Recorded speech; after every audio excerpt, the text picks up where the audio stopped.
حاصل کر لو، پھر تمہیں جب نسبت کاملہ ملے گی تمہاری آخرت میں تمہاری آخرت خوبصورت ہو جائے گی، تمہاری قبر عالیشان ہوگی، تمہاری زندگی عالیشان ہوگی، تمہاری آخرت عالیشان ہوگی۔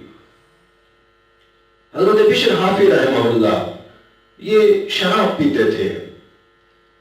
ایک دن یوں ہی ایسے راستے میں سے گزر رہے تھے، ایک کاغذ زمین پہ پڑا تھا، اس کاغذ کے اوپر اللہ کا نام اللہ لکھا ہوا، اور کئی کتابوں نے لکھا ہے کہ بسم اللہ الرحمن الرحیم لکھا ہوا تھا۔ بہرحال جو بھی تھا، انہوں نے جب وہ کاغذ اٹھایا اور اسے ایسے صاف کیا، انہوں نے احترام کیا اللہ کے نام کا، اللہ کے کلام کا، اس کاغذ کو صاف کیا اور اسے خوشبو لگائی اور اسے اپنی ٹوپی اپنی پگڑی میں سے، اس وقت کے دیکھو آج ہم ننگے سر پھرنا باعث افتخار سمجھتے ہیں، اس وقت کے شرابی بھی سر ڈھانپ کے پھرا کرتے تھے۔ حضرت عائشہ صدیقہ رضی اللہ تعالیٰ عنہ فرماتی ہیں کہ میں نے اپنے حبیب کو کبھی ننگے سر نہیں دیکھا۔ اس وقت کے شرابی بھی سر ڈھانپ کے پھرا کرتے تھے۔ بشر حافی شراب کے نشے میں تھے، لیکن یہ کاغذ اٹھایا، اسے صاف کیا اور اپنی پگڑی یا ٹوپی جو بھی تھی اس میں اندر سنبھال کے رکھ دیا۔ اب اس وقت کے ولی کو رات میں خواب دیکھ رہے، انہیں فرمایا جا رہا، نگاہ آئی بارگاہ الہی سے کہ بشر سے کہہ دو تو نے ہمارے نام کی تعظیم کی، ہم تجھے تعظیم دیتے ہیں، تو نے ہمارے نام کو وہاں سے اٹھا کے صاف کیا، ہم تمہیں گناہوں سے صاف کرتے ہیں، تو نے ہمارے نام سے محبت کی، ہم تمہیں اپنے محبوبے میں داخل کرتے ہیں۔ اب یہ سے گھبرا کے اٹھے، انہوں نے دل میں سوچا نہ جانے کوئی شیطانی خیال یا وسوسہ یا وہم تھا، کیونکہ کہاں بشر اور کہاں اللہ کی دوستی، کہاں شرابی اور کہاں اللہ کی محبت اور اللہ کا ولی ہونا۔ دوبارہ سوئے۔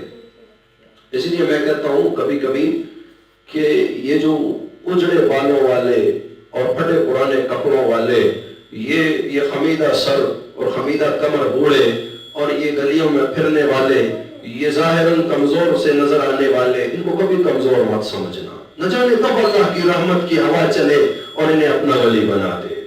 وہ بے نیاز ہے، وہ بے نیاز ہے، کب کسی کو اپنی ولایت عطا فرما دے۔ تو یہ دوبارہ سوئے، ان کا بس پتہ نہیں کیا میں نے خواب میں دیکھا، دوبارہ سوئے۔ اب انہوں نے جس نسبت کی قدر کی تھی، اس نسبت کی قدر کی وجہ سے حدیث میں آتا ہے کہ لا تسب الدیکا، یہ جو مرغ ہوتا ہے نا، اس کو گالیاں مت دو، انہ یوقظ للصلاۃ، یہ نماز کے لیے لوگوں کو اٹھاتا ہے۔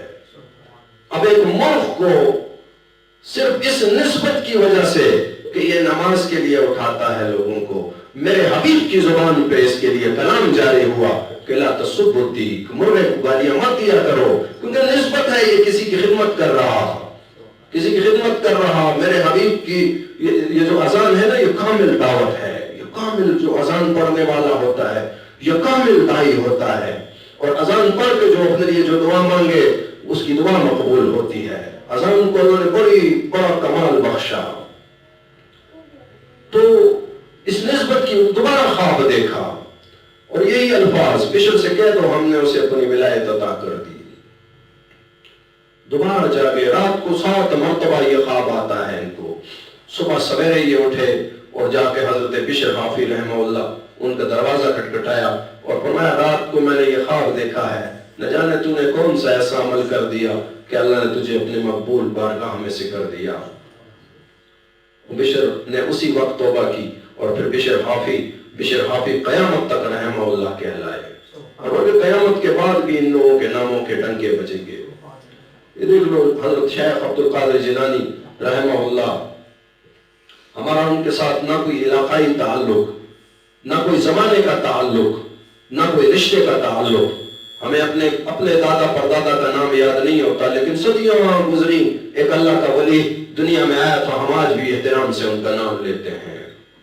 امام غزالی، امام بخاری، امام ابو حنیفہ، امام شافعی، امام مالک، امام جعفر صادق، یہ صدیوں پرانے، صدیاں بیچ میں گزر گئیں، ہم آج بھی احترام سے نام لیتے ہیں۔ نسبت، جس نے نسبت پکڑ لی، جس نے نسبت تھام لی، اللہ نے اسے دنیا میں بھی شہرت عطا کر دی، آخرت میں بھی شہرت، اور اس کی شہرت کو دوام بخشا۔ اس کی شہرت کو دوام بخشا۔ عزیزان گرامی، نسبت تھام لو،